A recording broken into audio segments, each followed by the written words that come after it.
James Lawson Kemper was a lawyer, a Confederate general in the American Civil War, and the 37th Governor of Virginia. He was the youngest of the brigade commanders, and the only non-professional military officer in the division that led Pickett's charge, in which he was wounded and captured but rescued. Early in family life, Kemper was born at Mountain Prospect Plantation in Madison County, Virginia, the son of William and Maria E. Lawson Kemper. His father's family had emigrated from near what became Siegen, Germany, in the early 18th century. His great-grandfather had been among the miners recruited for Governor Alexander Spotswood's colony at Germana, Virginia, and his merchant father had moved to the new town of Madison Courthouse in the 1790s after his own father had died falling from a horse in 1783, leaving his widow to take care of 5 daughters and a son. By the time young James was born, his paternal grandmother and 4 aunts also lived at the plantation which William Kemper had bought for $5,541.40 in 1800. His maternal great-grandfather, Col. John Jasper Stadler, had served on George Washington's staff as a civil engineer and planned fortifications in Maryland, Virginia, and North Carolina during the American Revolutionary War, and his grandfather John Stadler Allison served as an officer in the War of 1812, but died when his daughter Maria was very young. Although several of his paternal ancestors were involved in the German Reformed Church, William Kemper was an elder in the local Presbyterian church, and his mother was devout, but also hosted dances and parties that lasted several days.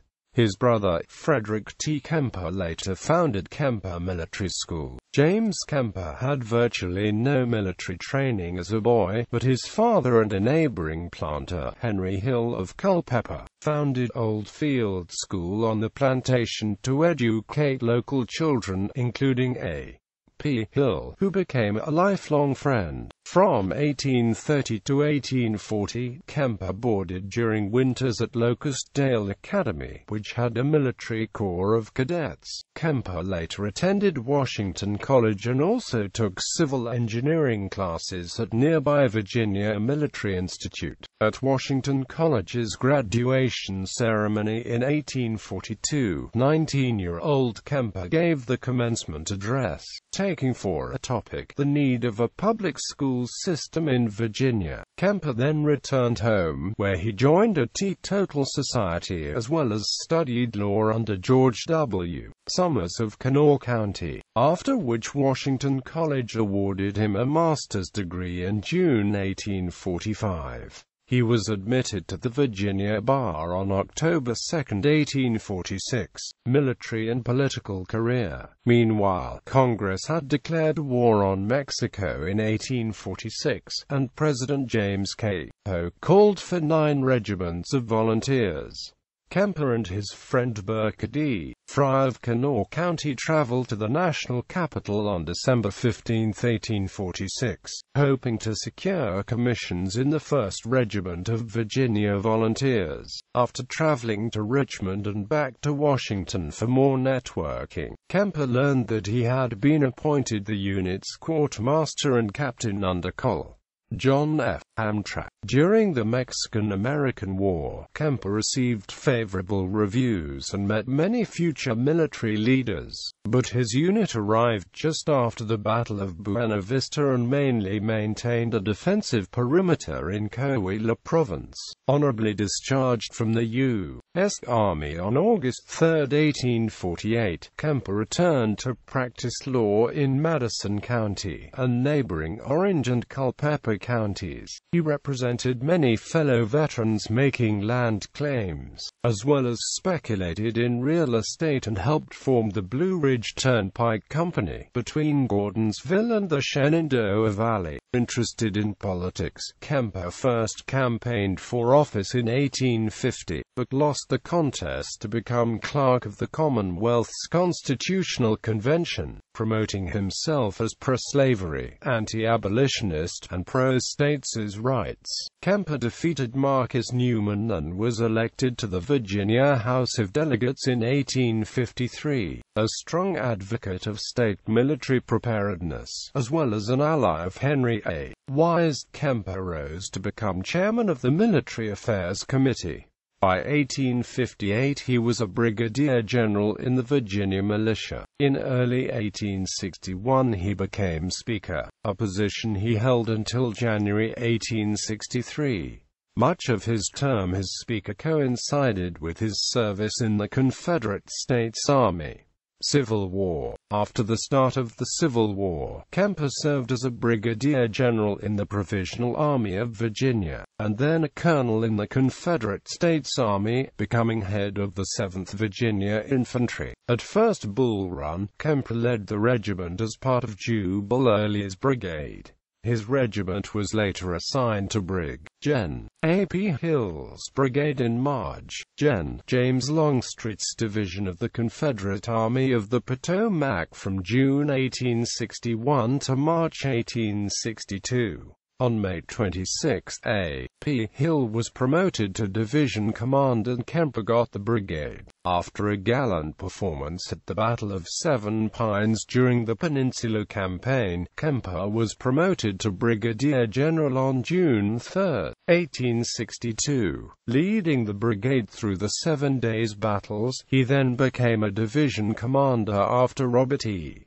Lee reorganized the army. At the Second Battle of Bull Run, Kemper's division took part in Longstreet's surprise attack against the Union left flank, almost destroying March. Gen. John Pope's Army of Virginia.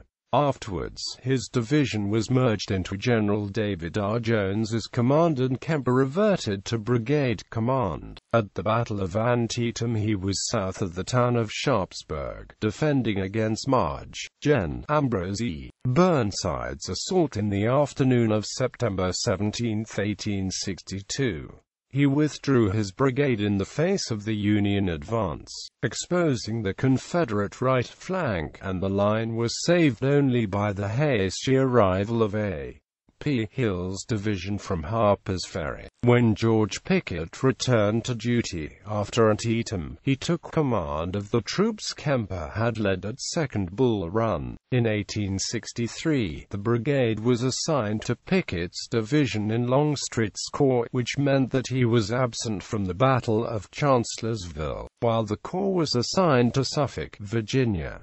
However, the corps returned to the army in time for the Gettysburg campaign. At the Battle of Gettysburg, Kemper arrived with Pickett's division late on the second day of battle, July 2, 1863. His brigade was one of the main assault units in Pickett's charge, advancing on the right flank of Pickett's line. After crossing the Emmetsburg Road, his brigade was hit by flanking fire from 2 Vermont regiments, driving it to the left and disrupting the cohesion of the assault. Kemper rose on his stirrups to urge his men forward, shouting, "There are the guns, boys, go for them." This bravado made him a more visible target, and he was wounded by a bullet in the abdomen and thigh and captured by Union troops. He was rescued by Sergeant Lee Blanton of the 1st Virginia, and was carried back to Confederate lines on Seminary Ridge. General Robert E. Lee encountered Kemper being carried on a stretcher and inquired about the seriousness of his wound, which Kemper said he thought was mortal. He requested that Lee do full justice to this division for its work today. During the Confederate Army's retreat from Gettysburg, Kemper was again captured by Union forces. He was exchanged on September 19, 1863. For the rest of the war he was too ill for combat, and commanded the reserve forces of Virginia. He was promoted to Major General on September 19, 1864. Postbellum Career. It was not possible to remove the bullet that had wounded Kemper at Gettysburg, and he suffered from groin pain for the rest of his life. After the war he worked as a lawyer and served as the first governor of Virginia after Reconstruction from January 1, 1874, to January 1, 1878. Having defeated Republican Robert W. Hughes with 43.84% of the vote, Jones argues that Kemper and like-minded conservatives implemented racial policies which were less anti-black and which gave fuller recognition than historians have conceded. The Virginia Redeemers attempted to shape race relations to conform to what C. Van Woodward has defined as a conservative philosophy. Jones concludes that Kemper and the Virginia Redeemers deserve to rank in history alongside the Wade Hamptons and other proponents of the conservative philosophy. Kemper died in Walnut Hills, Orange County, Virginia, where he is buried. In popular media, actor Royce D. Applegate portrayed Kemper in two films, Gettysburg and Gods and Generals.